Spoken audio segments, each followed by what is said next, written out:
Guys, तो आज हम फिर लेकर एक हॉरर स्टोरी कब्रिस्तान की आत्मा, दो भाई बहन की कहानी। ये कहानी एक छोटे से गांव की है जहां एक कब्रिस्तान के पास दो भाई बहन रहते थे। उनका नाम राहुल और सीमा था। दोनों का दिल बहुत अच्छा, बहुत साफ था। लेकिन गांव में एक पुरानी कहानी थी कि उस कब्रिस्तान में रात को अजीब सी आवाजें आती है और किसी आत्मा का वास है। लोग कहते थे जो भी कब्रिस्तान की ओर रात को जाता है वह वापस नहीं लौटता। इस डर के कारण गांव वाले रात को कब्रिस्तान के पास से भी नहीं गुजरते थे। राहुल और सीमा हमेशा इस कहानी को सुनते हुए बड़े हुए थे। हालांकि उनका विश्वास इस तरह की बातों पर नहीं था, लेकिन गांव वाले हमेशा उन्हें डराते रहते थे। एक दिन राहुल और सीमा ने निर्णय किया कि वह खुद भी यह जानेंगे कि आखिर वह कब्रिस्तान में क्या है। रात का समय था और हवा में ठंडक थी, लेकिन दोनों ने अपने कदम बढ़ाए और कब्रिस्तान की ओर बढ़ने लगे। जैसे ही वे कब्रिस्तान के पास पहुंचे, उन्हें कुछ अजीब सा महसूस हुआ।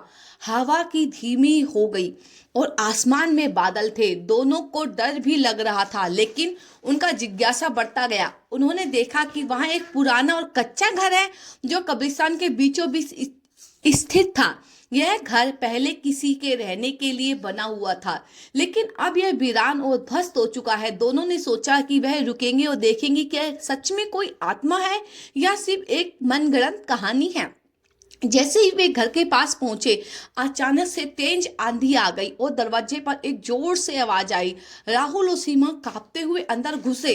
अंदर अंधेरा था और हवा की आवाजें और कुछ अजीब सी घबराहट उनके दिल को जोर से धड़कने पर मजबूर कर रही थी। सीमा ने राहुल से कहा, भैया मुझे डर लग रहा है, हम यहाँ से लौट चलते हैं। लेकिन राहुल ने समझाया, सीमा हम सिर्फ देखेंगे, कुछ नहीं होगा। तभी अचानक से घर के अंदर एक हल्की सी आवाज आई, जैसे किसी ने फुसफुसाते हुए कुछ कहा हो।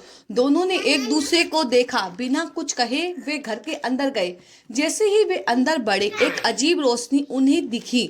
वे समझ नहीं पाए कि यह क्या था, लेकिन यह रोशनी कुछ असामान्य थी, किसी आत्मा का रूप हो। तुम दोनों यहाँ क्या कर रहे हो?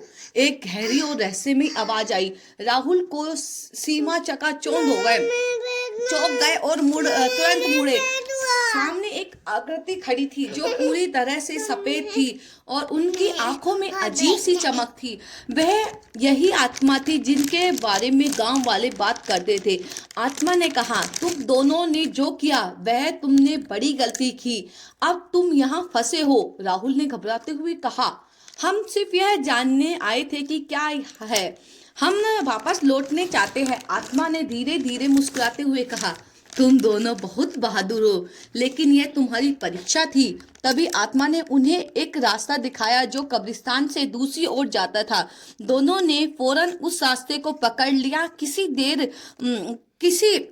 बिना किसी देर के घर की ओर भागे।